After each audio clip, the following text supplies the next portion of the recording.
The record left behind by the sages speaks of a day when arrogance would clash with calculated fury within the walls of the Cursed Soil Sect. In recap, Martial God Asura, chapter 925-926, Murong Mingtian, resplendent with rank 7 might and royal arms, approaches with a smile that hides his intent, demanding Zi Ling's return. Yet the calm before the storm is shattered by Jiang Qisha, whose fiery red halberd radiates a terrifying aura that swallows even Murong Mingtian's overwhelming power. Behind the palace doors, Kunlun and Zhao Yuetian stand alert, witnessing a balance of strength and strategy tip dangerously. And now, as the air trembles with unspoken threats, the question hangs over the chamber. Who truly commands the fate of Zi Ling? And how far will cunning and fury go before the next clash erupts? In the heart of a vast and ancient palace, a storm of tension quietly brewed, unseen yet palpable, like the breath before a tiger strikes. The air itself seemed to shiver, carrying whispers of impending confrontation. Junior Yue, don't rejoice too quickly. She is no ordinary foe, Wu Kunlun warned, his voice calm but edged with caution, snuffing out the flames of premature excitement. Turning to Senior Jiang, he pressed, "What is your strategy? Share it with us." Jiang Qisha's lips curled into a faint, knowing smile, the kind of smile that concealed 1,000 hidden blades. The witch's affair is not to be rushed. The opening of the heavenly road lies ahead, and she must be dealt with long before it unfolds. But for now, some unexpected guests have arrived. They wish for a lesson, it seems. With a grand sweep of his sleeve, the heavy palace doors banged open, echoing through the hall like a drum of war. Wu Kunlun and Zhao Yuetian instinctively straightened behind him, eyes cold and unreadable, sensing the storm that had arrived before even a foot crossed the threshold. And there he was, Murong Mingtian, leading a procession of formidable figures. Murong Nikong, Murong Shun, the Second Immortal, and countless others from the Immortal Execution Archipelago. Their steps were measured yet grand, their presence resonant with authority and latent menace. Murong Mingtian's smile no longer bore the faint deference of old encounters. It was sharp, controlled, and dangerous. "My friend Jiang Qisha, welcome back! Tell me, did the road of immortalization yield any treasures for you?" Murong Mingtian's voice rang through the hall, light and teasing, yet every word was edged with intent. Jiang Qisha's gaze remained steady, his voice smooth as iron. Why ask when the answer is already known? "If I had truly gained anything within the road, I doubt your laughter would be so carefree. But no matter. This hall belongs to the Cursed Soil Sect. Everything here is mine to command. There is no need for haste. And you surely did not come here merely to trade idle words, did you?" A shadow of unease passed over the faces of Murong Mingtian's entourage. They had witnessed Jiang Qisha's power firsthand, the swift, terrifying precision that had felled Lady Piao Miao, the young martial king who could reverse the tides of battle with a flick of his wrist. None dared voice a word, each step they took measured, their pride restrained by caution. Murong Mingtian's smile widened, a hint of admiration, or perhaps challenge, glinting in his eyes. "Indeed, Jiang Qisha, your cunning is legendary. I relish encounters with sharp minds. I have come not to trade barbs, but to reclaim Zi Ling. Whatever transgressions she may have committed, she remains my family's betrothed. It is improper for her to languish here." His gaze shifted toward Zi Ling, resolute and commanding. Yet another pair of eyes lingered greedily, Murong Shun's mapping Zi Ling's figure with a lecherous intensity, plotting revenge for past grievances, and silently coveting what was not his to take. The air seemed to thicken with his hidden malice. "No! I am not yours to claim. I am Chu Feng's fiancé." Zi Ling's voice rang out, strong and defiant, cutting through the tension like a blade through silk. "Ah, that is not for you to decide." Murong Mingtian's lips curled into a sneer. With a simple gesture, a torrent of force surged from his palm, aimed to shatter the cage restraining Zi Ling. But before it could reach her, an imperceptible ripple tore through the air, dissolving his attack as though it had never existed. Murong Mingtian's eyes narrowed. "Jiang Qisha, what is the meaning of this?" Jiang Qisha's voice was calm, almost casual, yet beneath it lay the weight of inevitability. Huang Banian is in danger, and the one who holds him has decreed that Zi Ling must remain unharmed. I will honor that decree. It would be wise for you to depart. My friend, Zi Ling is under my protection. I would never bring her harm. Murong Mingtian's tone was smooth, yet laced with cunning.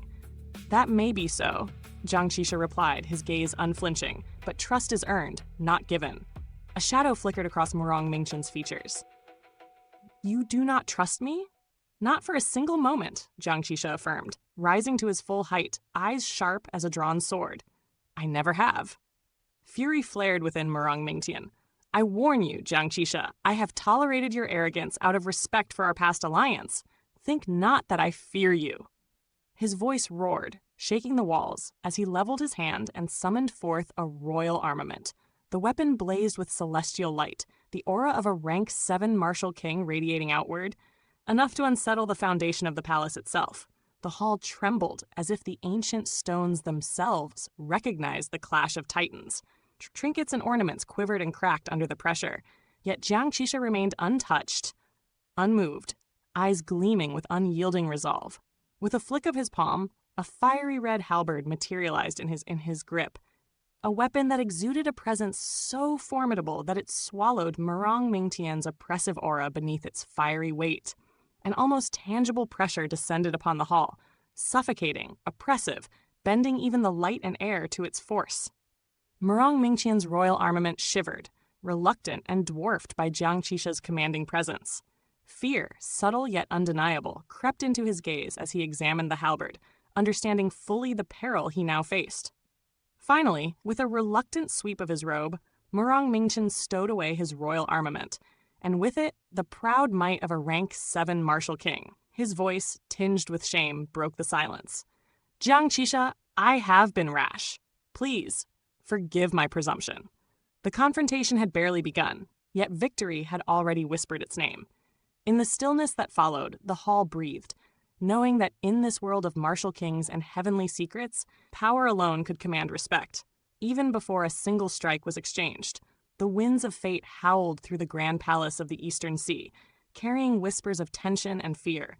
Amid the echoing hall, a figure emerged, halberd in hand, its blade blazing like molten fire. Jiang Qisha stood tall, his aura surging like a tempest, and even as a rank 4 martial king, the power radiating from him dwarfed that of any ordinary cultivator. Every eye in the hall trembled at the sight. He was a war god incarnate, a being whose mere presence could crush armies and scatter spirits. Murong Mingtian, once proud and unyielding, now knelt before him, the weight of fear pressing down like an iron shroud. Jiang Qisha's voice cut through the silence, sharp and commanding, reverberating through the trembling halls. "Murong Mingtian, I have spared you respect in front of your disciples, yet you dare reject it. You have forgotten your place, your weakness, your inferiority.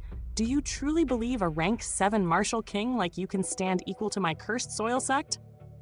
The halberd in his grasp pulsed with energy, sending waves of oppression that made even Murong Mingtian stagger, struggling to steady himself. Around them, the disciples of the immortal execution archipelago could barely stand, knees buckling under the suffocating weight of absolute power, some collapsing entirely to the cold stone floor. "My friend, Jiang Qisha!" Murong Mingtian's voice was laced with desperation. He bent low, his posture cringing under the demand for submission. "I was wrong. I have not made my position clear. Grant us a chance to start anew. My archipelago will follow your sect, without question, without disrespect." Every word dripped with self-abasement, every movement an attempt to curry favor. Yet Jiang Qisha remained unshaken, a smile dancing on his lips like a flicker of fire. "If you wish to live, kneel, kowtow, and plead for forgiveness. Satisfy me, and perhaps I may grant you mercy." A shout of indignation rose from the archipelago's ranks. "You dare demand our ancestor bow? Impossible." The protest was cut short in a brutal instant. A muffled explosion ripped through the air, and the voice was silenced, leaving behind only crimson, a stark reminder of the consequences of defiance. Shock and horror rippled through the crowd. Murong Mingtian's own disciples quivered, torn between loyalty and survival. Yet, in the midst of chaos, Murong Mingtian bowed even lower. "My friend Jiang Qisha, I, Murong Mingtian, have been insolent. Take my life if you wish, but spare my successors." His head was brought low to the floor, a gesture of utmost humility. And yet, just as he was about to strike the ground, a firm hand caught him, halting his descent. Jiang Qisha himself had intervened, halberd now sheathed, his gaze calm, almost benevolent. Then why did you resist before? If regret could be shown now? Your sincerity is noted. You shall not suffer further. Jiang Qisha helped him rise, then reclined upon a throne within the palace, a gesture of effortless dominance.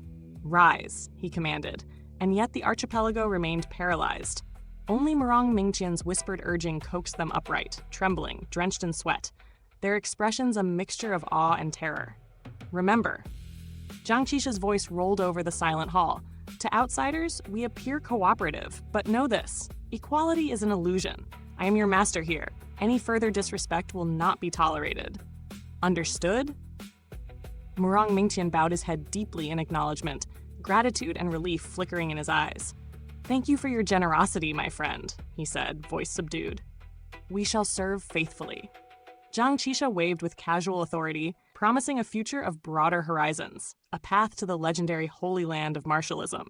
Murong Mingtian and his companions departed, their pride shattered, their spirits humbled to near nothingness. The weight of submission bore heavily upon them, each step a reminder of power beyond their reckoning. Once beyond the palace, Murong Mingtian's voice finally broke the silence. You may wonder why I did not resist, why I conceded so quickly. His disciples, Murong Nikong and Murong Shun, listened with rapt attention, understanding the wisdom behind patience. The weapon Jiang Qisha wielded is no ordinary royal armament, he explained. Its presence alone deters my own. To confront him head-on, without certainty of victory, would invite death not only upon me but upon all of you. In such peril, discretion is the greater strategy. His gaze was steady, unwavering. Now, we endure. Back within the palace, Jiang Qisha and his cohorts observed, smugness dancing upon their faces. A rank 7 martial king, Zhao Yuetian whispered, incredulous. Why spare him? Why not strike him down? Jiang Qisha's smile widened, sharp and predatory. I could defeat him, yes, yet even in victory a price is paid. Let him live. Let him serve. A dog, loyal or not, can still bite for me. Should he ever turn, we shall deal with him as necessary. The Eastern Sea bows before me. Our true adversary lies elsewhere, the witch, but even she shall not evade my grasp. And so the Eastern Sea remained an uneasy balance, power and fear intertwined, each step forward etched with the sharp edge of martial will, every breath a prelude to the next legendary clash.